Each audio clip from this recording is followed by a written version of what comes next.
Hello दोस्तों, नमस्कार। स्वागत है आपका द लाइव जीके चैनल में। लूसेंट किताब के पार्ट 1 से पार्ट 4 तक सारे वीडियोज अपलोड हो चुके हैं। आज पार्ट 5 शुरू करते हैं। तो चलिए शुरू करते हैं। हम थे बिम्बिसार में।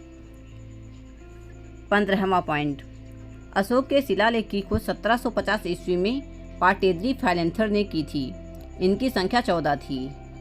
16, अशोक के अभिलेख पढ़ने में सबसे पहली सफलता 1837 ईस्वी में जेम्स प्रिसेप को हुई थी। अशोक के प्रमुख शिलालेख एवं उसमें वर्णित विषय। पहला शिलालेख, इसमें पशु बलि की निंदा की गई है। दूसरा शिलालेख, इसमें अशोक ने मनुष्य एवं पशु दोनों की चिकित्सा व्यवस्था का उल्लेख किया है। तीसरा शिलालेख, इसमें राजकीय अधिकारियों को यह आदेश दिया गया है कि वह हर 5वें वर्ष के उपरांत दौरे पर जाएं। इस शिलालेख में कुछ धार्मिक नियमों का भी उल्लेख किया गया है। चौथा शिलालेख, इस अभिलेख में भेरी घोष की जगह धम्म घोष की घोषणा की गई है। पांचवा शिलालेख, इस शिलालेख में धर्म महामात्रों की नियुक्ति के विषय में जानकारी मिलती है। छठा शिलालेख, इसमें आत्मनियंत्रण की शिक्षा दी गई है। सातवां एवं आठवां शिलालेख, इनमें अशोक की तीर्थ यात्राओं का उल्लेख किया गया है। नौवां शिलालेख, इसमें सच्ची भेंट एवं सच्चे शिष्टाचार का उल्लेख किया गया है। 10वां शिलालेख, इसमें अशोक ने आदेश दिया है कि राजा और उच्चाधिकारी हमेशा प्रजा के हित में सोचें। 11वां शिलालेख, इसमें धम्म की व्याख्या की गई है। 12वां शिलालेख, इसमें स्त्री महामात्रों की नियुक्ति एवं सभी प्रकार के विचारों की सम्मान की बात की गई है। 13वां शिलालेख, इसमें कलिंग युद्ध का वर्णन एवं अशोक के हृदय परिवर्तन की बात कही गई है। इसी में पड़ोसी राजाओं का वर्णन है। 14वां शिलालेख, अशोक ने जनता को धार्मिक जीवन बिताने के लिए प्रेरित किया। 17वां पॉइंट, अशोक के स्तंभ लेखों की संख्या 7 है, जो केवल ब्राह्मी लिपि में ही लिखे गए हैं। यह 6 अलग अलग स्थानों से प्राप्त हुए हैं। पहला, प्रयाग स्तंभ लेख, यह पहले कौशाम्बी में स्थित था। इस स्तंभ लेख को अकबर ने इलाहाबाद के किले में स्थापित करवाया। दूसरा, दिल्ली टोपरा, यह स्तंभ लेख फिरोज शाह तुगलक के द्वारा टोपरा से दिल्ली लाया गया। तीसरा, दिल्ली मेरठ, पहले मेरठ में स्थित यह स्तंभ लेख फिरोज शाह द्वारा दिल्ली लाया गया है। चौथा, रामपुरवा, यह स्तंभ लेख चंपारण बिहार में स्थापित है। इसकी खोज 1872 ईस्वी में कार्लायल ने की थी। पांचवा, लौरिया अरेराज, चंपारण बिहार में स्थित है। छठा, लौरिया नंदनगढ़, चंपारण बिहार में इस स्तंभ पर मोर का चित्र बना हुआ है। 18वां, कौशाम्बी अभिलेख को रानी का अभिलेख कहा जाता है। 19वां, अशोक का सबसे छोटा स्तंभ लेख रुम्बीदेई है। इसी में लुम्बिनी में धम्म यात्रा के दौरान अशोक द्वारा भू राजस्व की दर घटा देने की घोषणा की गई थी। 18वां, अशोक का 7वां अभिलेख सबसे लंबा है। 19वां, प्रथम पृथक शिलालेख में यह घोषणा है कि सभी मनुष्य मेरे बच्चे हैं। 18वां, भारत का सार एक गुना अशोक का सार एक गुना कंधार अभिलेख ग्रीक एवं आर्मेयिक भाषाओं में प्राप्त हुआ है। 19वां, साम्राज्य में मुख्यमंत्री एवं पुरोहित की नियुक्ति के पूर्व इनके चरित्र को काफ़ी जांचा परखा जाता था, जिसे उपधा परीक्षण कहा जाता था। 20वां, सम्राट की सहायता के लिए एक मंत्रिपरिषद होती थी, जिसमें सदस्यों की संख्या क्रमशः 12, 16 या 20 हुआ करती थी। 21वां, अर्थशास्त्र में शीर्षस्थ अधिकारी के रूप में तीर्थ का उल्लेख मिलता है, जिसे महामात्र भी कहा जाता था। इनकी संख्या 18 थी। अर्थशास्त्र में चर जासूस को कहा गया है। 22वां आएगा अब। अशोक के समय मौर्य साम्राज्य में प्रांतों की संख्या 5 थी। प्रांतों को चक्र कहा जाता था। 23वां, प्रांतों के प्रशासक कुमार या आर्यपुत्र या राष्ट्रीय कहलाते थे। 24वां, प्रांतों का विभाजन विषय में किया गया था, जो विषयपति के अधीन होते थे। 25वां, प्रशासन की सबसे छोटी इकाई ग्राम थी, जिसका मुखिया ग्रामीण कहलाता था। अर्थशास्त्र में वर्णित तीर्थ। पहला, मंत्री या फिर प्रधानमंत्री। दूसरा, पुरोहित को धर्म एवं दान विभाग का प्रधान कहा जाता था। तीसरा, सेनापति को सैन्य विभाग का प्रधान कहा जाता था। चौथा, युवराज, युवराज राजपुत्र को कहते थे, अर्थात राजा के पुत्र को युवराज कहा जाता था। 5वां दौवरिक राजकीय द्वार रक्षक को कहा जाता था। 6ठा अंतर्वेदिक, अंतःपुर का अध्यक्ष को अंतर्वेदिक कहा जाता था। 7वां समाहर्ता, आय का संग्रहकर्ता को समाहर्ता कहा जाता था। 8वां संधिदाता, राजकीय कोष के अध्यक्ष को संधिदाता कहा जाता था। 9वां प्रशास्ता, कारागार के अध्यक्ष को प्रशास्ता कहते थे। 10वां प्रदेष्टि, कमिश्नर को प्रदेष्टि कहा जाता था। 11वां पौर, नगर का कोतवाल को पौर कहा जाता था। 12वां व्यावहारिक, प्रमुख न्यायाधीश को व्यावहारिक कहा जाता था। 13वां नायक, नगर रक्षा के अध्यक्ष को नायक कहते थे। 14वां कर्मांतिक, उद्योगों एवं कारखानों के अध्यक्ष को कर्मांतिक नाम दिया गया था। 15वां मंत्रिपरिषद, अध्यक्ष को मंत्रिपरिषद की पात्रता दी गई थी। 16वां दंडपाल, सेना का सामान एकत्र करने वाले को दंडपाल के नाम से जाना जाता था। 17वां दुर्गपाल, दुर्ग के रक्षक को दुर्गपाल कहते थे। 18वां अंतपाल, सीमावर्ती दुर्गों के रक्षक को अंतपाल के नाम से जाना जाता था। 26वां प्रशासकों में सबसे छोटा गोप था जो 10 ग्रामों का शासन संभालता था। 27वां मेगस्थनीज के अनुसार नगर का प्रशासन 30 सदस्यों का एक मंडल करता था जो 6 समितियों में विभाजित था। प्रत्येक समिति में 5 सदस्य होते थे। 28वां बिक्री कर के रूप में मूल्य का 10वां भाग वसूला जाता था। इसे बचाने वाले को मृत्युदंड दिया जाता था। 29 मेगस्थनीज के अनुसार एग्रोनोमाई मार्ग निर्माण अधिकारी था। 30वां जस्टिन के अनुसार चंद्रगुप्त मौर्य की सेना में लगभग 50,000 अश्वारोही सैनिक, 9,000 हाथी व 8,000 रथ थे। 31वां जस्टिन नामक यूनानी लेखक के अनुसार चंद्रगुप्त ने अपनी 6 लाख की फौज से सारे भारत को रौंद दिया। यह बात सही भी हो सकती है और नहीं भी, लेकिन यह सही है कि चंद्रगुप्त ने पश्चिमोत्तर भारत को सेल्यूकस की गुलामी से मुक्त किया। 32वां युद्ध क्षेत्र में सेना का नेतृत्व करने वाला अधिकारी नायक कहलाता था। 33वां सैन्य विभाग का सबसे बड़ा अधिकारी सेनापति होता था। प्लिनी नामक यूनानी लेखक के अनुसार चंद्रगुप्त की सेना में 6 लाख पैदल सिपाही, 30,000 घुड़सवार और 9,000 हाथी थे। 34वां मेगस्थनीज के अनुसार मौर्य सेना का रखरखाव 5 सदस्यीय 6 समितियां करती थीं।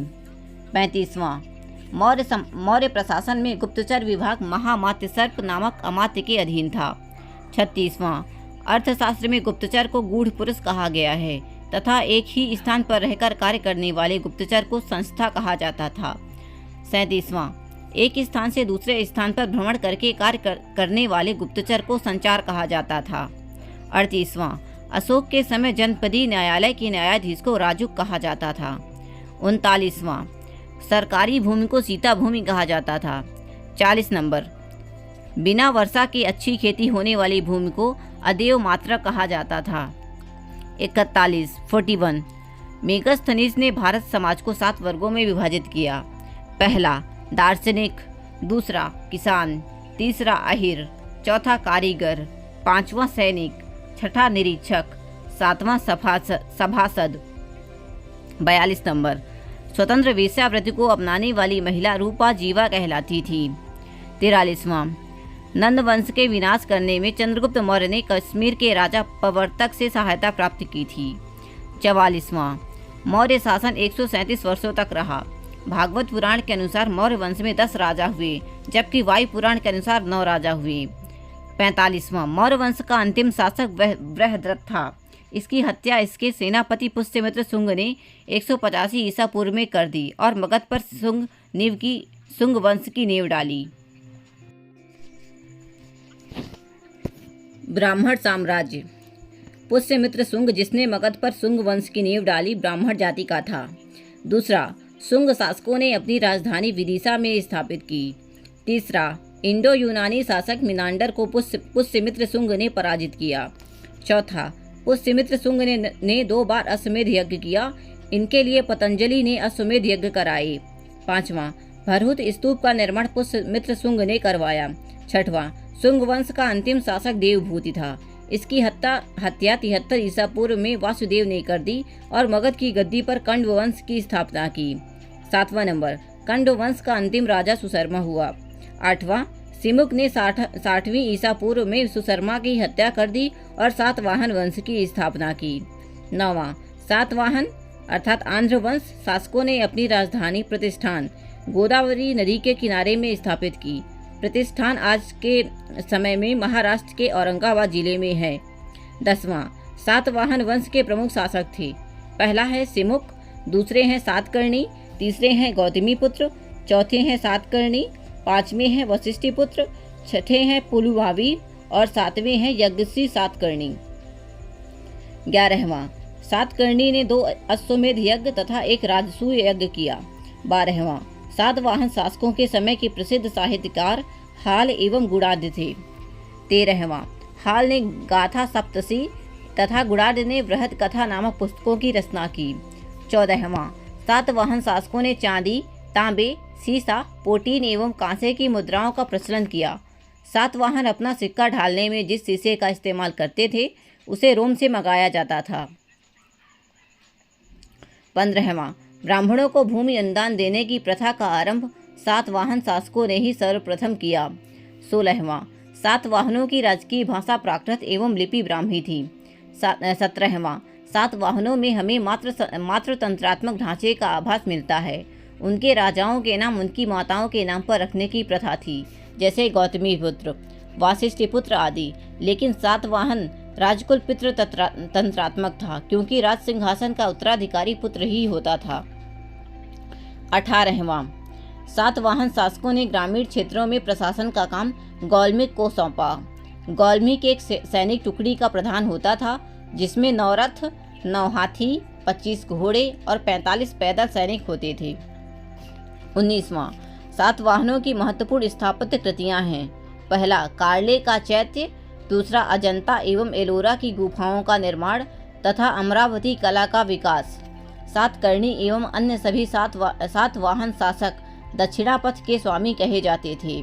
नोट, सातवाहन राज्य ने उत्तर और दक्षिण भारत के बीच सेतु का काम किया।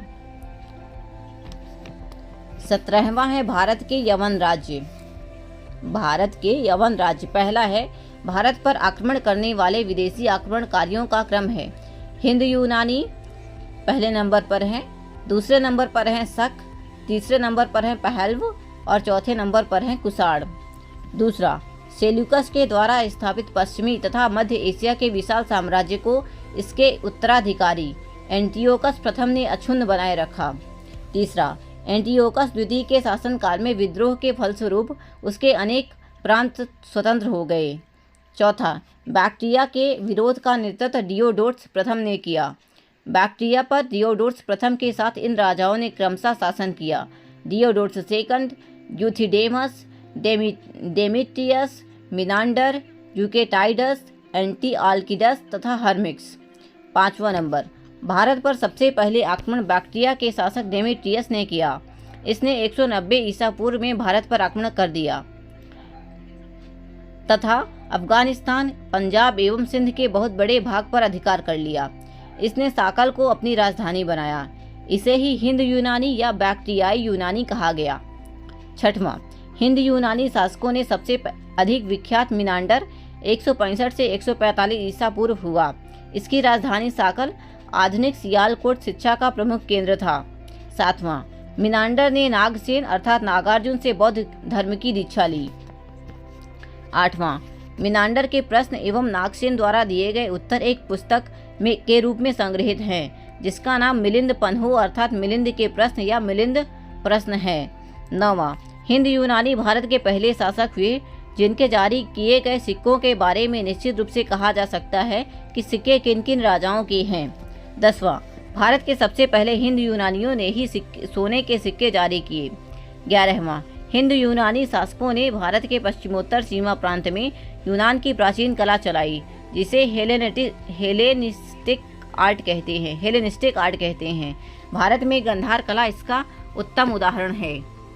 नोट, यूनानियों ने पर्दे का प्रचलन आरंभ कर भारतीय नाट्य कला के विकास में योगदान किया। क्योंकि पर्दा यूनानियों की देन था, इसीलिए वह यवनिका के नाम से प्रसिद्ध हुआ। 18वें नंबर पर है शक। पहला, यूनानियों के बाद शक आए। शकों की 5 शाखाएं थी और हर शाखा की राजधानी भारत और अफगानिस्तान में अलग अलग भागों में थी। दूसरी, पहली शाखा में अफगानिस्तान, दूसरी शाखा में पंजाब, इसकी राजधानी तक्षशिला थी। तीसरी शाखा में मथुरा, चौथी शाखा में पश्चिमी भारत तथा 5वीं शाखा में ऊपरी दक्कन पर प्रभुत्व स्थापित किया। प्रथम शक राजा मोह था। तीसरा, शक मूलतः मध्य एशिया के निवासी थे और चारागाह की खोज में भारत आए थे। चौथा, 58 ईसा पूर्व में उज्जैन के एक स्थानीय राजा ने शकों को पराजित करके बाहर खदेड़ दिया और विक्रमादित्य की उपाधि धारण की। पांचवा, शकों पर विजय के उपलक्ष्य में 58 ईसा पूर्व से एक नया संवत विक्रम संवत के नाम से प्रारंभ हुआ। उसी समय से विक्रमादित्य एवं एक लोकप्रिय उपाधि बन गया, जिसकी संख्या भारतीय इतिहास में 14 तक पहुंच गई। गुप्त सम्राट चंद्रगुप्त द्वितीय सबसे अधिक विख्यात विक्रमादित्य था।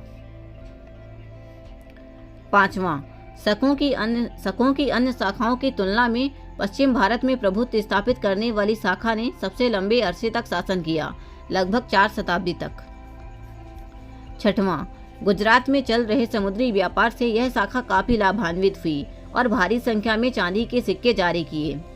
सातवां, शकों का सबसे प्रतापी शासक रुद्रदमन प्रथम था, जिसका शासन 130 से 150 ईस्वी गुजरात के बड़े भाग पर था। इसने काठियावाड़ की अर्धशुष्क सुदर्शन झील मौर्यों द्वारा निर्मित का जीर्णोद्धार किया। आठवां, रुद्रदामन संस्कृत का बड़ा प्रेमी था। उसने ही सबसे पहले विशुद्ध संस्कृत भाषा में लंबा अभिलेख गिरनार अभिलेख जारी किया। इसके पहले के सभी अभिलेख प्राकृत भाषा में रचित थे। नौवां, भारत में शक राजा अपने को क्षत्रप कहते थे। पार्थियाई या पहलव। पश्चिमोत्तर भारत में शकों के आधिपत्य के बाद पार्थियाई लोगों का आधिपत्य हुआ। सबसे प्रसिद्ध पार्थियाई राजा गोंडोफर्निस था। इसी के शासन काल में सेंट थॉमस ईसाई धर्म का प्रचार करने के लिए भारत आया था। नोट, पार्थियाई लोगों का मूल स्थान ईरान में था। कुषाण, 19वां नंबर है कुषाण।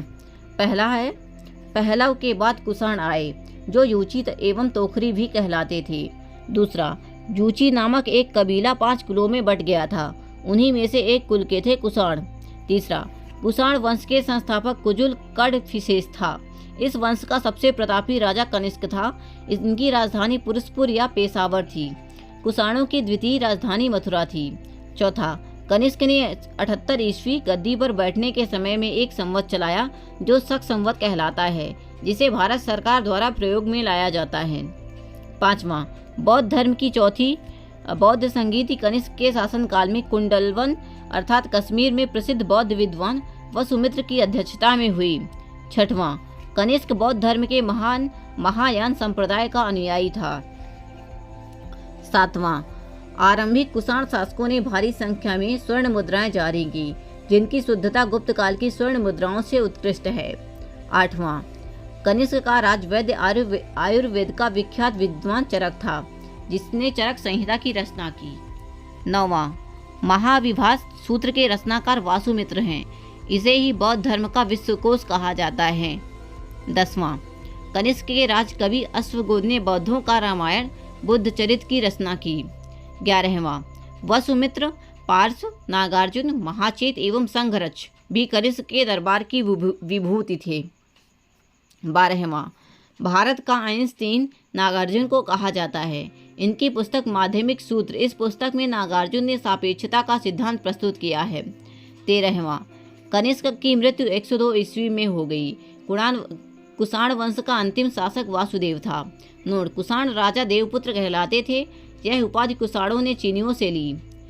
14वां, गांधार शैली एवं मथुरा शैली का विकास कनिष्क के शासनकाल में हुआ था। 15वां, रेशम मार्ग पर नियंत्रण रखने वाले शासकों में सबसे प्रसिद्ध कुषाण थे। कुषाण साम्राज्य में मार्गों पर सुरक्षा का प्रबंध था। नोट, रेशम बनाने की तकनीक का आविष्कार सबसे पहले चीन में हुआ था, अर्थात चाइना में हुआ था। आज की क्लास बस यहीं तक होती है। नेक्स्ट पार्ट में मिलेंगे आपसे। Thank you so much. Thank you for watching. Like share subscribe.